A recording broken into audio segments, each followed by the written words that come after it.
बिस्मिल्लाहिर्रहमानिर्रहीम। अस्सलाम वालेकुम। फिजिक्स क्लास 10 चैप्टर नंबर है 16 इलेक्ट्रोमैग्नेटिज्म। आज हम इसका सेक्शन बी न्यूमेरिकल करेंगे। न्यूमेरिकल नंबर 1 है a wire carrying 4 ampere current and has length of 15 centimetre. एक वायर है जिसके अंदर से 4 एम्पियर का करंट गुजर रहा है और उस वायर की लेंथ है 15 centimetre. Between the pole of a magnet is kept at an angle of 30 degree. एक मैग्नेट के दो पोल्स के दरमियान में इसको 30 के एंगल पे रखा गया है। To the uniform field of 0.8 tesla, और उसके अंदर जो है 0.8 टेस्ला की मैग्नेटिक फील्ड है। तो उस मैग्नेटिक फील्ड के से 30 का एंगल बना के उस वायर को प्लेस किया है। Find the force acting on the wire. हमें बताना है कि वायर के ऊपर कितनी फोर्स एक्ट करेगी। ये हमने पढ़ा है कि जब भी हम किसी करंट कैरिंग कंडक्टर को किसी मैग्नेटिक फील्ड में रख देते हैं किसी मखसूस एंगल के साथ, तो एक फ़ोर्स उस पर एक्ट करती है। तो हमें इन सारी कंडीशंस के साथ इसमें ये फ़ोर्स फाइंड करनी है। डेटा बना लेते हैं हम। डेटा में हमारे पास है करंट हमें गिवन है I इजिकल्स टू 4 एम्पेयर। ठीक है। लेंथ हमारे पास है 15 सेंटीमीटर। 15 सेंटीमीटर की लेंथ है। सेंटीमीटर को हम मीटर में कन्वर्ट करेंगे। 15 को हम डिवाइड करेंगे 100 से, हमारे पास आ जाएगा 0.15 मीटर। ठीक है, 0.15 मीटर। एंगल हमें गिवन है 30 degree. Theta equals to 30 degree. और मैग्नेटिक फील्ड यानी बी इजिकल्स टू, बी कितनी है हमारे पास, मैग्नेटिक फील्ड है हमारे पास 0.8 टेस्ला। और फोर्स हमें फाइंड करनी है, इस मैग्नेटिक फील्ड की फोर्स फाइंड करनी है। फॉर्मूला हम यूज़ करेंगे F equals to BIL sine theta.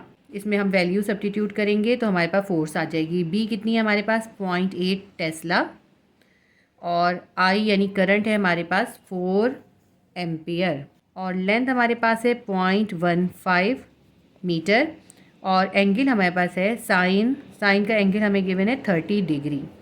ठीक है, ये जो साइन 30 है इसकी हम वैल्यू लिखेंगे। साइन 30 की वैल्यू होती है 0.5। तो बाकी सारी चीज़ें तो हम ऐसे ही उतार लेंगे। 0.8 multiply by 4 multiply by 0.15 multiply by sine 30 की वैल्यू कितनी है 0.5, 0.5। जब हम इन तमाम वैल्यूज़ को मल्टीप्लाई करते हैं, कैलकुलेटर से हम मल्टीप्लाई करेंगे, हमारे पास आ जाएगा 0.24 न्यूटन। ये हमारे पास फोर्स आ गई। Force will be equals to 0.24 newton. ये हमारा क्वेश्चन नंबर 1 सॉल्व हो गया। क्वेश्चन नंबर 2 करेंगे। A square loop of wire of side 2 centimetre carries 2 ampere of current.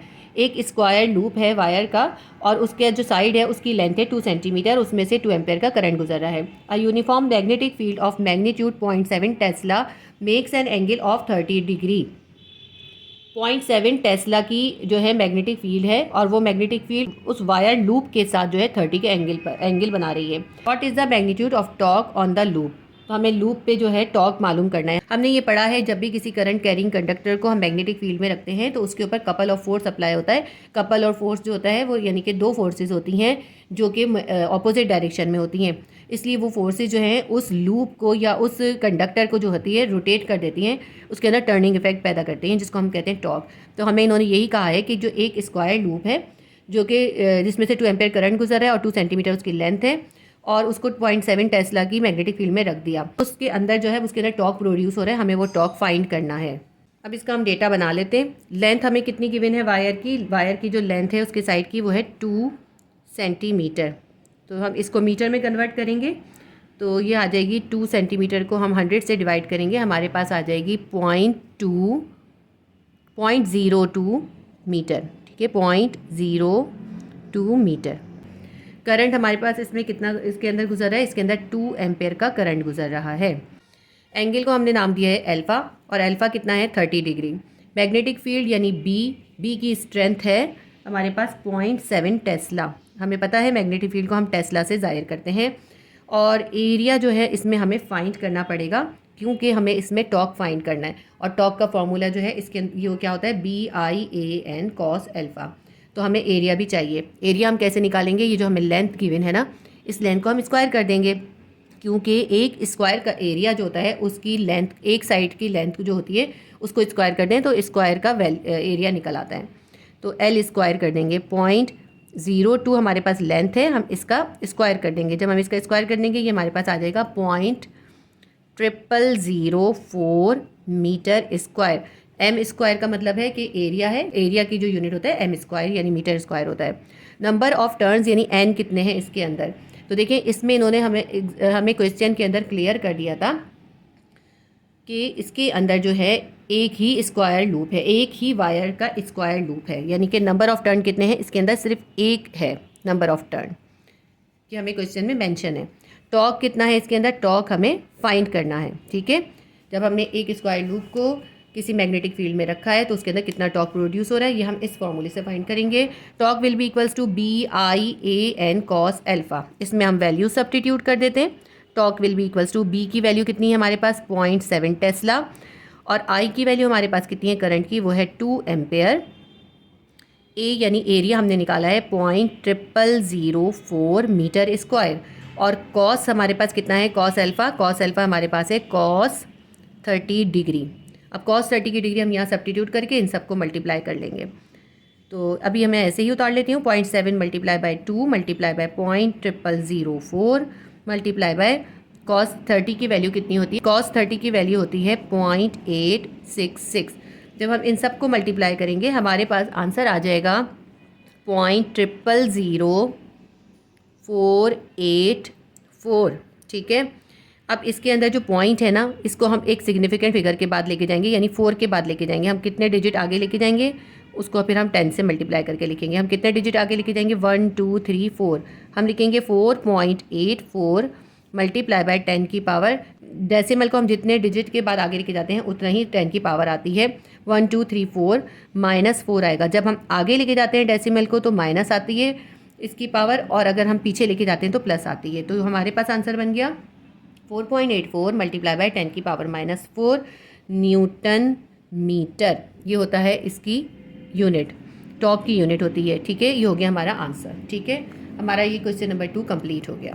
Question number 3 है, a transformer is needed to convert a mains 220 volt supply into 12 volt supply. तो एक transformer है और वो 220 volt की supply को 12 volt supply में convert कर रहा है। If there are 2200 turns on the primary coil then find the number of turns on the secondary coil. तो इन्होंने कहा है प्राइमरी कॉइल में जो है 2200 टर्न्स हैं, तो आप सेकेंडरी कॉइल के टर्न्स मालूम करें। तो देखिए हमने ये पढ़ा था कि जब भी हमें प्राइमरी कॉइल के अंदर ज़्यादा वोल्टेज से हम सेकेंडरी में कम वोल्टेज कर रहे होते हैं तो फिर हमारे पास प्राइमरी कॉइल के अंदर ज़्यादा नंबर ऑफ़ टर्न्स होंगे और सेकेंडरी में कम नंबर ऑफ़ टर्न्स होंगे। तो जब इसको कहते हैं स्टेप डाउन ट्रांसफार्मर, तो ये एक स्टेप डाउन ट्रांसफार्मर है। इसके अंदर जितने जो प्राइमरी कॉइल के अंदर नंबर ऑफ़ टर्न्स ज़्यादा हैं, तो जब हम सेकेंडरी कॉइल के नंबर ऑफ़ टर्न्स निकालेंगे तो वो कम आएंगे। हम डेटा बना लेते हैं और उसको सॉल्व कर लेते हैं। प्राइमरी कॉइल के अंदर जो वोल्टेज है वो कितना है, VP। ठीक है, वोल्टेज इन प्राइमरी कॉइल को हम लिखेंगे VP से, वो है हमारे पास 220 वोल्ट। और सेकेंडरी वोल्टेज जो है, जो सेकेंडरी कॉइल के अंदर वोल्टेज बन रहा है वो कितना है, या सेकेंडरी सेल भी कह सकते हैं हम, 12 वोल्ट। ठीक है, टर्न्स इन प्राइमरी कॉइल या प्राइमरी सेल में जो कॉइल है उसके टर्न्स कितने हैं, उसको कहते हैं NP से। NP कितना है, हमें गिवन है 2200 टर्न्स। ठीक, और टर्न्स इन सेकेंडरी कॉइल यानी सेकेंडरी सेल के जो कॉइल है उसके अंदर जो नंबर ऑफ टर्न्स है उसको हम कहेंगे NS। N से मतलब नंबर, S से मतलब सेकेंडरी, तो NS हमें फाइंड करना है। इसके अंदर हम फॉर्मूला यूज़ करते हैं VS/VP will be equals to NS/NP के।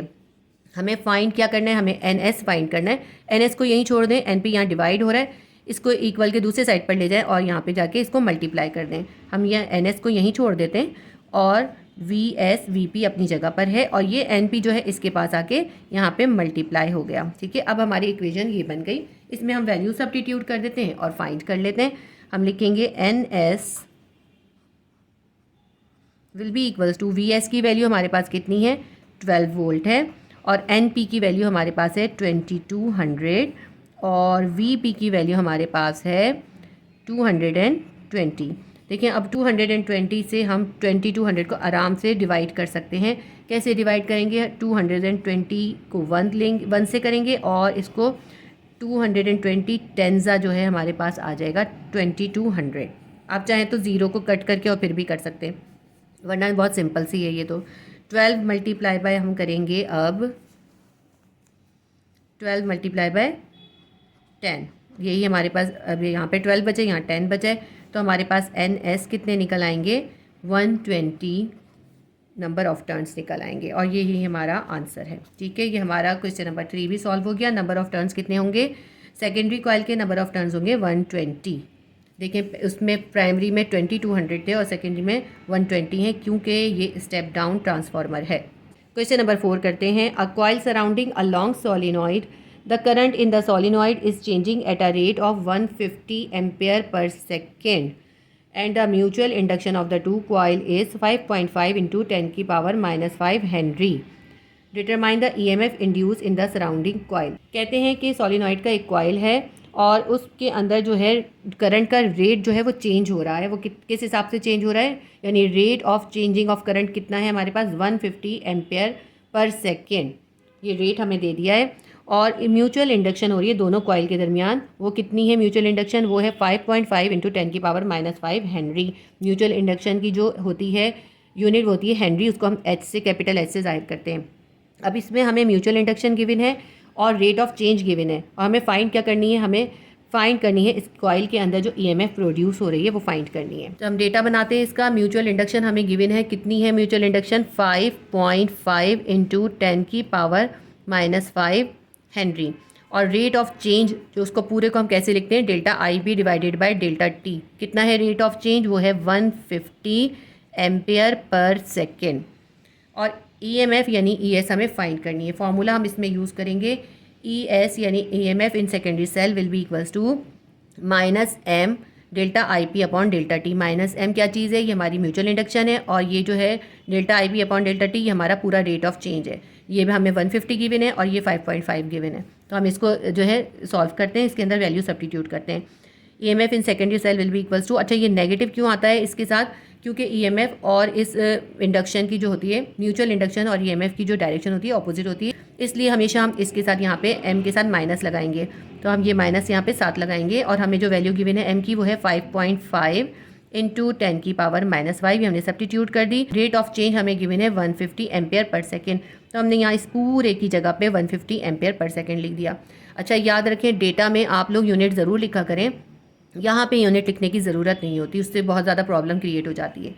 आंसर में लिखें और डेटा में ज़रूर लिखें। ES will be equals to -5.5 को आप 150 से मल्टीप्लाई करेंगे, आपके पास आ जाएगा -8.25, सॉरी 8.25 नहीं आएगा, 825 आएगा। तो मैं इसको यहाँ से कट करके यहाँ पे लिख देती हूँ ताकि कोई मिस्टेक ना हो। -825 इंटू 10 की पावर -5, ये जो 10 की पावर -5 है हमने अभी ऐसे ही लिख दिया।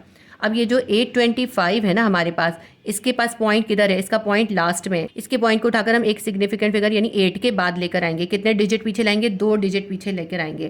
तो हम कैसे लिखेंगे इसको, -8.25, ठीक है। 825 के बाद था ये पूरा, 825 के बाद 2 डिजिट हम पीछे लेकर आएँ तो हम कौन सी 10 की पावर लिखेंगे, पीछे लाएँ तो 10 की पावर आ जाएगी प्लस, और ये जो 10 की पावर -5 है ये ऐसे ही उतार लिया अभी, ठीक है। अब इस 10 की पावर -5 है, इस 10 की पावर 2 है, -5 में से हम 2 निकाल देंगे, हमारे पास आ जाएगा -8.25 इंटू 10 की पावर -5 में से 2 निकाल दिया, हमारे पास आ गया -3 वोल्ट। ये हमारे पास EMF आ गई -8.25 इंटू 10 की पावर -3 वोल्ट। ये हमारा क्वेश्चन सॉल्व हो गया। हमारे तमाम क्वेश्चन सॉल्व हो गए। उम्मीद करती हूँ आपके लिए हेल्पफुल रहे होंगे। अगर आपको मेरी वीडियोस पसंद आती हैं तो प्लीज़ वीडियो को लाइक ज़रूर कर दिया करें और शेयर करें ज़्यादा से ज़्यादा, और सब्सक्राइब कर लें अगर फर्स्ट टाइम विज़िट करें तो। अल्लाह हाफिज़।